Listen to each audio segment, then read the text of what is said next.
અંદર ખાને મેં આપને અટકાવવા માંગીશ ખૂબ મહત્વના સમાચાર આવી રહ્યા છે જામનગરથી જામનગરમાં સાયરન વાગતા લાઇટો બંધ થઈ છે બ્લેકઆઉટ કરવામાં આવ્યું છે સવારે 6 વાગ્યા સુધી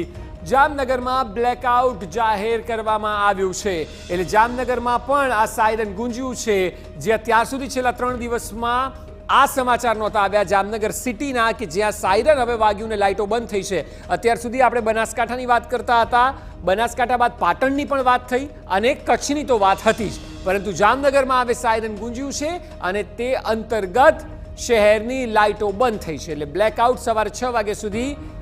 જાહેર કરવામાં આવી છે આ ખૂબ જ સૂચક બાબત છે જે પ્રકારે આજે પાકિસ્તાનની હરકત થઈ તેમાં હવે ઇન્ડિયા વધારે બારીકાઈથી આ ઘટનાને સમજી રહ્યું છે ગંભીરતાથી આગળ વધી રહ્યું છે કારણ કે પાકિસ્તાન હવે કોઈ પણ સ્થિતિમાં માનવા તૈયાર નથી એ સ્પષ્ટ થાય છે આજના દિવસે કારણ કે 3 દિવસથી જે ચાલી રહ્યું હતું તે બંને દેશ સામસામે એકબીજા વિરુદ્ધ કાર્યવાહી કરતા હતા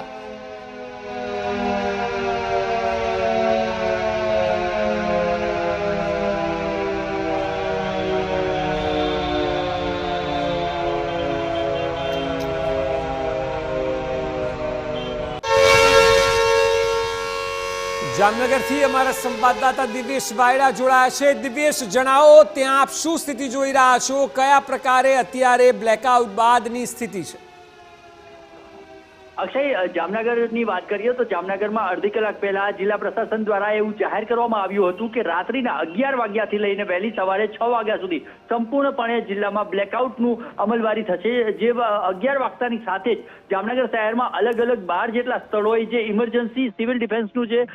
સાયરન હોય છે તે એક સાથે વાગ્યું હતું ને 11 વાગતાની સાથે જે સાયરન વાગ્યું ને સાયરન વાગતાની સાથે જ તમામ જગ્યાએ સંપૂર્ણપણે બ્લેકઆઉટની અમલવારી અત્યારથી શરૂ કરી દેવામાં આવી છે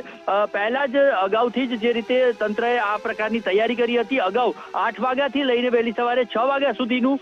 બ્લેકઆઉટનું જે જાહેર કર્યું હતું પરંતુ ત્યારબાદ યુદ્ધ વિરામની જે એક વાત આવી હતી પાકિસ્તાન તરફથી પરંતુ ત્યારે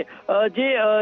બ્લેકઆઉટ હતું તેનો જે હુકમ હતો તે રદ કરવામાં આવ્યો હતો પરંતુ ફરી પાછું જે પાકિસ્તાને જે નાપાક હરકત કરી છે ભુજ અને જમ્મુ બાજુનું જે ફાયરિંગ શરૂ થયું છે તેના કારણે જે સ્થિતિને લઈને હાલ સાવચેતીના પગલા રૂપે જામનગરમાં પણ ફરી બ્લેકઆઉટની અમલવારી તંત્ર દ્વારા કરવાની ફરજ પડી છે ને જેમાં સંપૂર્ણપણે લોકો પણ તેમાં સહભાગી બન્યા છે ને બ્લેકઆઉટને સંપૂર્ણ સહયોગ આપ્યો છે લોકોને સાવચેત રહેવા અને સંપૂર્ણ આ બ્લેકઆઉટનું પાલન કરવા માટેની હાલ સૂચના તંત્ર તરફથી આપવામાં આવી છે અને જિલ્લા વહીવટી તંત્ર દ્વારા અત્યારે ડિઝાસ્ટરની જે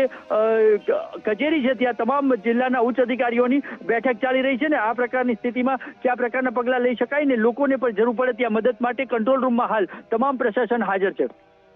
દિવ્યેશ આભાર સમગ્ર માહિતી બદલ તો જામનગરની આ સ્થિતિ છે સવારે 6 વાગ્યા સુધી બ્લેકઆઉટ જાહેર કરવામાં આવ્યું છે સચિન આપણી સાથે જોડાયેલા છે સચિન આપ જુઓ તો અત્યાર સુધી બનાસકાંઠા પાટણ અને કચ્છની વાત થતી હતી પરંતુ હવે જામનગરમાં પણ બ્લેકઆઉટ છે અને આ સ્થિતિ ત્યારે કે જ્યારે યુદ્ધ વિરામની ઘોષણા થઈ ચૂકી હતી હવે એવું લાગી રહ્યું છે કે ક્યાંક ને ક્યાંક આખી પરિસ્થિતિ ટર્ન લઈ રહી છે અને તેની ગંભીરતાના ભાગરૂપે જ અલગ અલગ શહેરોમાં હવે બ્લેકઆઉટ જાહેર કરાઈ રહ્યા છે